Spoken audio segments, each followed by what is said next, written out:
சீமான் காரைக்குடி தேர்ந்தெடுத்தது ஒரு வகையில் கரெக்டாக தான் இருக்கும். ஏன்னா அவர் ஊர் பக்கத்து ஊர். ஸோ அந்த ஏரியாக்காரர் தான் அவர். ஸோ அதனால் அதில் வந்து ஒரு மாற்று கருத்தும் கிடையாது. அப்புறம் போன எலெக்ஷன் 2021 அப்படி பார்த்தீங்கன்னு வச்சுக்கோங்க, ஹெச் ராஜா பிஜேபி சார்பாக இருந்தார், காங்கிரஸ் திமுக சார்பாக இருக்காங்க.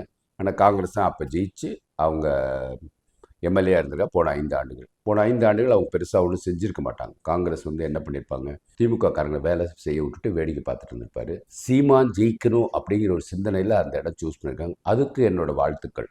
கரெக்டாக ஒரு தலைவனாவது கரெக்டான இடத்தை தேர்ந்தெடுக்கிறார். ஆனால் ஸ்டாலின் எங்கே நிற்க போகிறான்னு தெரியும். அங்கே இருக்கிற வேட்பாளர் ஒரு ஸ்ட்ராங்கான வேட்பாளர். சாட்டை துரைமுருகனே போட்டிருக்கலாம். காளியம்மாவை திருப்பி கூப்பிட்டு அவங்களுக்கு ஒரு சீட்டை கொடுத்துருக்கலாம். ஸ்டாலினுக்கு ஏத்தாப்பல் நிற்க சொல்லியிருக்கலாம். பிரபாகரன் எப்படி ஒற்றை தலைவரும் நான் அந்த தலைவன் அப்படிங்கிற மாதிரி ஒரு போக்கில் போட்டுருக்க ஒரு அராஜகம் கலந்த தன்னிலையை முன்னிலைப்படுத்திய ஒரு தலைவனாக தான் நான் பார்க்குறேன். அதனால் சீமான் அவர் தலைமையில் நாம் தமிழர் ஜெயிக்க போகிறதே கிடையாது, அது உறுதி. அவராது இந்த இடம் நின்று ஜெயிச்சு சட்டமன்றத்துக்குள்ளே போகணுங்கிறது என்னோட ஆசை. விஜயும் அவங்க கேண்டிடேட்டும் பெருசாக எல்லாம் பார்க்கணும். ஆனால் சீமான் ஜெயிச்சா எப்படியும் அடுத்த ஒரு 5 ஆண்டுகளில் பல கேள்விகள் கேட்பார். அந்த கேள்விகள் வந்து மக்களுக்கு ஒரு சிந்தனையை எழுப்பும்.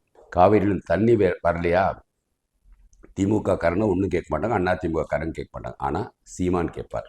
யாருக்கும் பயப்படாத உண்மையாகவே தமிழனுக்கு என்ன தேவை அப்படிங்கிறதுல அண்ணாமலைக்கு அடுத்து சீமான் தான் இருப்பார். அது டெல்லியிலேயோ இங்கேயோ அங்கேயோ அப்படின்ட்டு எடுத்துட்டு.